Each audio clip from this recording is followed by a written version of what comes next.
It's Monday and it's a trading day. At the Asia Open, we have a big two red candles for 2 hours.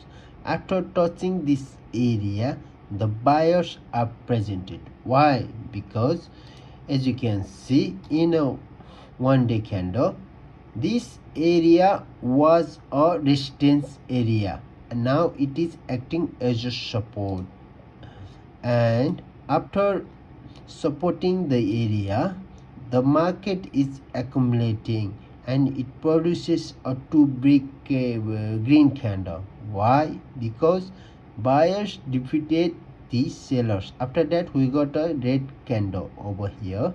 Why? Because there are so many stop losses over here.